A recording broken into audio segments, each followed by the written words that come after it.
अस्सलाम वालेकुम नाज़रीन, सिंध राउंड अप में भली कार मां आहियां रोशनी मेमण। नाज़रीन, सभ खां पहिरीं ख़बर शामिल कंदासीं न्यूज़ सईदाबाद खां।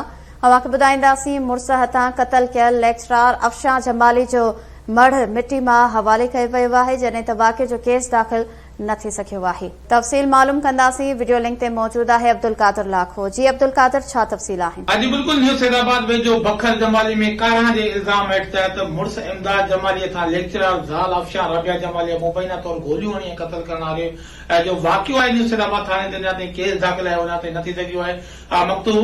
मक़तूल अफशां जमाली जेका लेक्चरार तौर बखर जमाली में हायर सेकेंडरी स्कूल में लेक्चरार हुई, जेके 6 महीना अॻु कमीशन पास करे सब्जेक्ट स्पेशलिस्ट तौर जेको नौकरी हासिल कई। संदसि पूरी जेका फैमिली आहे हुनजी रिहाइश पज़ीर दुबई में आहे। संदसि पीउ जेको आहे मोहम्मद खान जमाली आहे, जेको एयर कंपनी जो इंजीनियर आहे। संदसि हिकु भाउ आहे जेको पायलट आहे। चयो पियो वञे त मक़तूल अफशां जमाली जी दुबई में रहंदड़ हुई, जे उतां अची करे जवाबदार इमदाद जमाली सां पसंदि जे प्यार जो पढ़णो कयो, जंहिंमां 3 ॿारनि जो पिणु औलाद पिणु हो। जमाली जी अफशां राबिया जमाली जो पीउ आहे मोहम्मद खान जमाली आहे। संदसि भाउ आहे शहज़ाद जमाली। संदसि माउ आहे दुबई खां पंहिंजे न्यूज़ सैदाबाद जे ॻोठ बखर जमाली में जो पहुची विया, पंहिंजा लुड़क न रोके सघिया। मक़तूला जे मुड़ुस इमदाद जमालीअ जे संदसि पीउ वज़ीर जमाली ऐं संदसि भाउ दरिया खान जमाली खे ज़िम्मेवार करार ॾी, जॾहिं वाक़े जो केस आहे उन ते दाख़िल न थी सघियो आहे। ठीकु आहे, वॾी महिरबानी नाज़रीन। न्यूज़ सईदाबाद खां अब्दुल कादिर लाखो तफ़सील ॾिना आहिनि। कंबर खां ख़बर अवां ताईं पहुचाईंदासीं, जिते बदअमनी ख़िलाफ़ सियासी समाजी धुरनि एहतजाजी मुज़ाहिरो कयो आहे। एहतजाजी मुज़ाहिरे जे हवाले सां ख़बर अवां ताईं पहुचाया पिया कंबर खां। अवां खे ॿुधाईंदासीं, बदअमनी ख़िलाफ़ सियासी समाजी धुरनि एहतजाजी मुज़ाहिरो कयो आहे। वधीक तफ़सील मालूम कंदासीं, वीडियो लिंक ते मौजूद आहे ज़ुल्फ़कार तुन्यो। जी ज़ुल्फ़कार, छा तफ़सील आहिनि? अख़बारी हाकर यूनियन ऐं सियासी समाजी तंज़ीमुनि तरफ़ां सख़्त एहतजाज कयो वियो। शहरनि जे हिकिड़े वॾे अंग कामरेड गुलामलाल मुंगेरी, अयाज़ जमाल चांडियो ऐं ॿियनि जी अॻुवाणी में जनाबाग खां एहतजाजी रैली कढी ऐं भुट्टो चौक ते टायरनि खे बाहियूं ॾेई धरणो हुयो।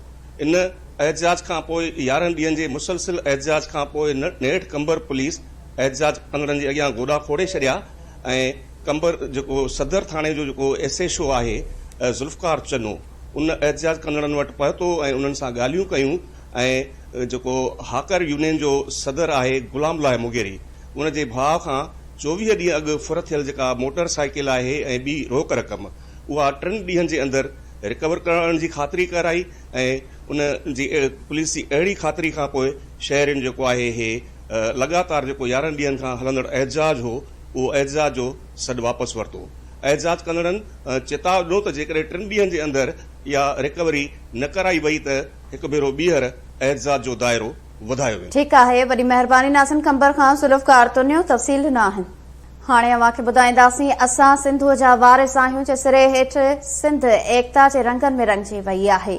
मुख़्तलिफ़ शहरनि जी सूरत हाल अवां ताईं पहुचाईंदासीं। अवां खे ॿुधायूं पिया, असां सिंधूअ जा वारिस आहियूं जे सिरे हेठि सिंध एकता जे रंगनि में रंगिजी वई आहे।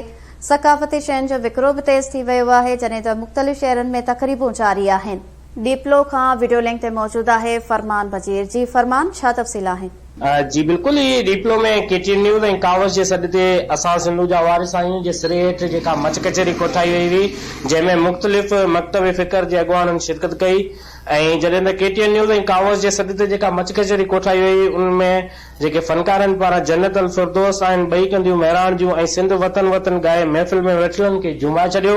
जॾहिं त मच कचहरी में थर जी नाले वारी गुलकारा शकीला नून आहे, उनखां अलावा जेके अकबर डीकपलाई आहे, भागवंती आसनाणी आहे, फिदा हुसैन ऐं ॿियनि क़ौमी गीत ॻाए महफ़िल खे 4 चंड लॻाए छॾिया आहिनि। ऐं जॾहिं त मुख़्तलिफ़ स्कूलनि जे शागिर्दनि जेके आहिनि उहे तक़रीरूं, खाका ऐं टेबला क़ौमी गीत ॻाए महफ़िल खे 4 चंड लॻाए छॾिया। जी ठीकु आहे, वॾी महिरबानी नाज़रीन। फरमान बजीर तफ़सील ॾिना आहिनि डीपलो खां।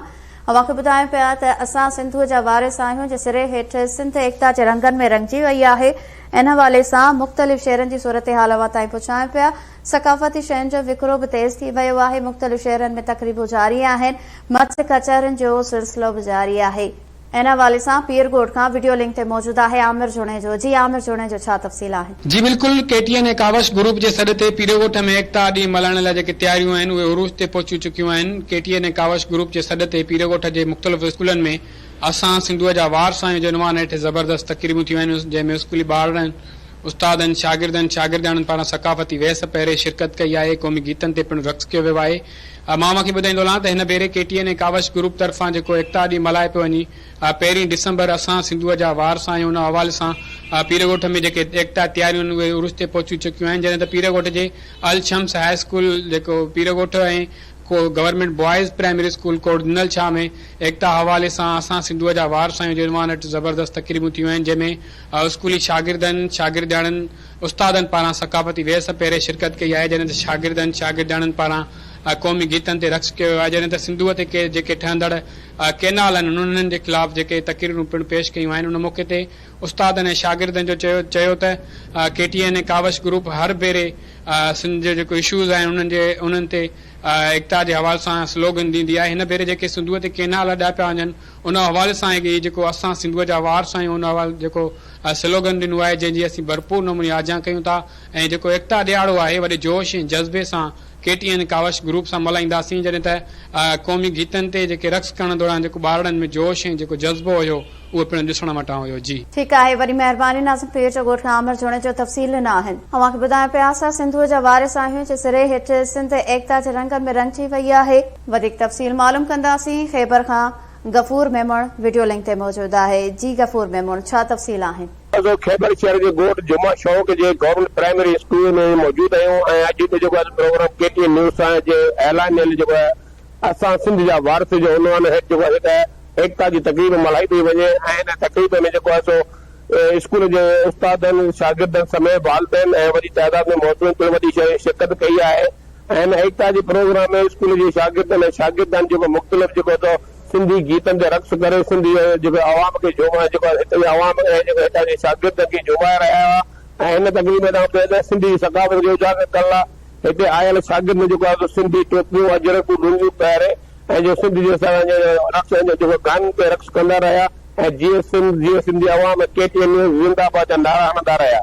हिन सिलसिले में हिते मौजूद जेको स्कूलनि जे उस्तादनि ऐं शागिर्दनि जो चवणु आहे त KTN न्यूज़ पारां मल्हाई हर साल जो एकता जो ॾियारो जेको आहे उहो हर साल KTN न्यूज़ सां मल्हाईंदा रहंदा आहिनि। हिन साल बि हिननि जेको KTN न्यूज़ जे ऐलान लाइ असां सिंधी जा वारस उनवान पंहिंजे स्कूल में हिकु तक़रीब मल्हाई आहे जंहिंमें जेको आहे हिननि जेको ठीकु आहे, वरी महिरबानी। नाज़िन ख़ैबर खां गफ़ूर मेमण तफ़सील न आहिनि।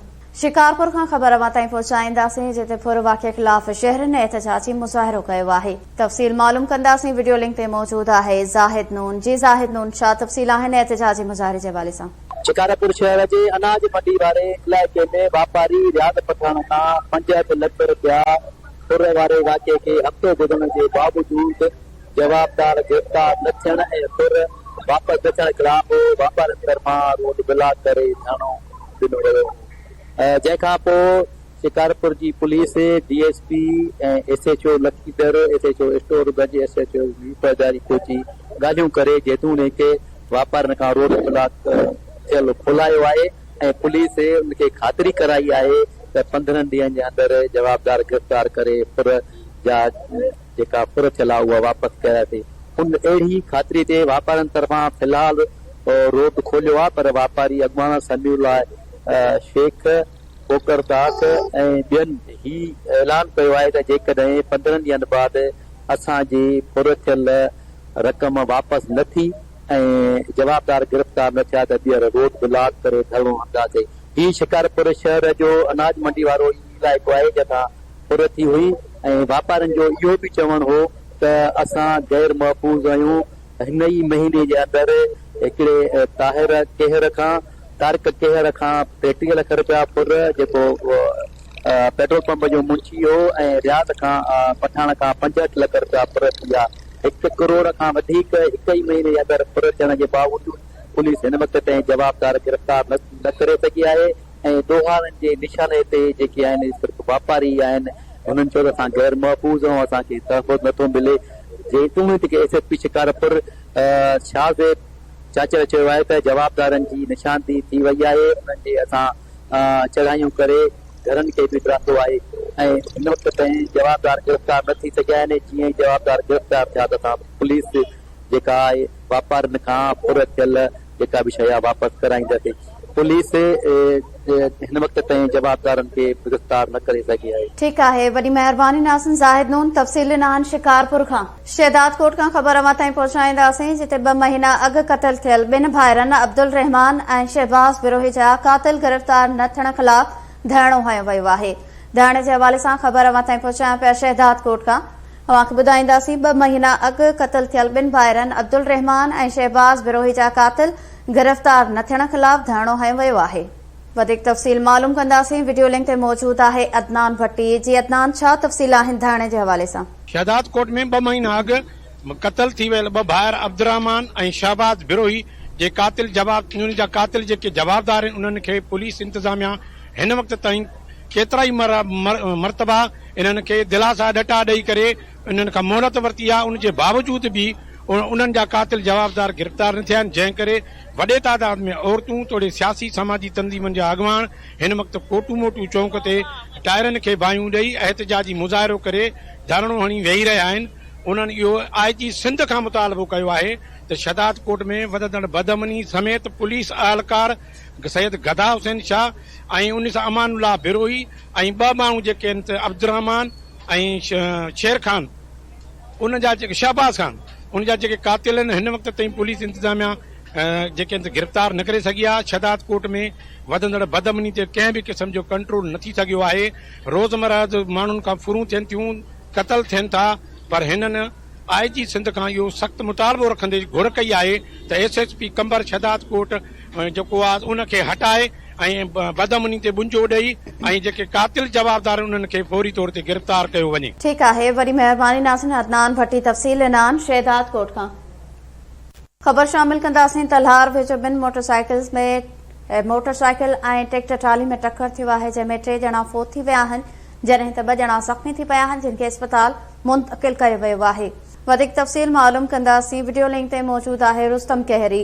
जी रुस्तम, छा तफ़सील आहिनि? जी बिल्कुल ही तलहार लॻ सईदपुर स्टॉप भरिसां ट्रैक्टर ट्राली ऐं 2 मोटरसाइकिलनि विच में थींदड़ अफ़सोसनाक हादसे में फोत थींदड़ 3 गबरू नौजवाननि 16 साला ज़ैन रुस्तमानी, 17 साला इरफान उर्फ फौजी रुस्तमानी ऐं 16 साला असदुल्ला रुस्तमानी जी जनाज़े निमाज़ संदन ॻोठ ख़ैर मोहम्मद रुस्तमानी में अदा कई वई आहे। 3 नौजवाननि जी ओचिते विछोड़े ते खडारो शहर समेत बरपासे जी फिज़ा सोगवार थी वई आहे। 3 नौजवान हिक ई खानदान जा ॿुधाया पिया वञनि, जेके तलार मां घुमी फिरी वापसि ॻोठ वञी रहिया हुआ त रस्ते में सईदपुर स्टॉप वटि अफ़सोसनाक हादसे जो शिकार थी विया। तलार पुलिस कार्रवाई कंदे ट्रैक्टर ड्राइवर खे गिरफ़्तार करे ट्रैक्टर ट्राली खे पंहिंजी तहवील में वठी तलार थाणे ते बीहारे छॾियो आहे। पुलिस जो इहो चवणु आहे त वारिस जेकॾहिं ईंदा त हादसे जो केस दाख़िल कयो वेंदो, जॾहिं त फोती नौजवाननि जे घरनि में अञा ताईं कोराम मतल। वरी महिरबानी नाज़िम। तलार खां रुस्तम कहरी तफ़सील न आहिनि। जैकबाद खां ख़बर अवां ताईं पहुचाईंदासीं, जिते जेम्स अस्पताल में सहूलतनि जी खोट ख़िलाफ़ PP शहीद भुट्टो 3 ॾींहं बि एहतिजाज कयो आहे। एहतिजाज जे हवाले सां ख़बर अवां ताईं पहुचायां पिया जैकबाद खां। अवां खे ॿुधाईंदासीं, जेम्स अस्पताल में सहूलतनि जी खोट ख़िलाफ़ PP शहीद भुट्टो 3 ॾींहं बि एहतिजाज कयो आहे। जैकबाद में एहतिजाज कयो वियो आहे। अवां खे ॿुधायां पिया त जेम्स अस्पताल में सहूलतनि जी खोट ख़िलाफ़ PP शहीद भुट्टो पारां 3 ॾींहं बि एहतिजाज कयो वियो आहे। वधीक तफ़सील मालूम कंदासीं। वीडियो लिंक ते मौजूद आहे परवेज़ अबड़ो। जी परवेज़, छा तफ़सील आहिनि? जी जैकबाबाद में अॼु 3 ॾींहं बि पाकिस्तान पीपुल्स पार्टी शहीद भुट्टो पारां जेम्स अस्पताल में दवाउनि जी खोट, एमरजेंसी शोबो शुरू न थियण ऐं मुबैना करप्शन ख़िलाफ़ जेम्स अस्पताल जे मुख्य गेट आॾो एहतिजाजी मुज़ाहिरो करे 2 कलाकनि ताईं अलामती बुख हड़ताल कई वई। इन मौक़े ते PP शहीद भुट्टो जे सूबाई अॻुवान नदीम कुरैशी, नूर मोहम्मद मंजू ऐं ॿियनि जो चवणो त जेम्स अस्पताल खे करोड़ रुपयनि जी बजट हुजण बावजूद मरीज़नि खे दवाऊं नथियूं ॾिनियूं वञनि ऐं हिन वक़्त ताईं जेको आहे सो 6-7 साल गुज़री विया आहिनि त एमरजेंसी शोबो जेम्स में शुरू न थी सघियो आहे, जंहिं करे मरीज़ जेके ग़रीब मरीज़ आहिनि उहे ॿियनि शहरनि जी अस्पतालुनि ॾांहुं दरपदर थियनि था। हिननि सिंध हुकूमत खां घुर कई त जेम्स अस्पताल में करोड़ रुपयनि जी थींदड़ करप्शन ख़िलाफ़ जांच कराए कार्रवाई कई वञे ऐं मरीज़नि खे दवाऊं ॾिनियूं वञनि। हिननि चेतावनियूं जेसि ताईं जेम्स अस्पताल मरीज़नि खे दवाऊं न ॾिनियूं वेंदियूं, करप्शन जो ख़ात्मो न थींदो, एमरजेंसी शोबो न शुरू थींदो, तेसि ताईं एहतिजाज जारी रहंदो। ठीकु आहे, वॾी महिरबानी नाज़िन। परवेज़ अबड़ो तफ़सील ॾिना आहिनि जैकबाद खां। नाज़िन, सिंध राउंडअप में फ़िलहाल एतिरो। वधीक ख़बरुनि ऐं अपडेट लाइ विज़िट कंदा असांजी वेबसाइट KTN News.tv। ॾिसंदा रहो KTN News।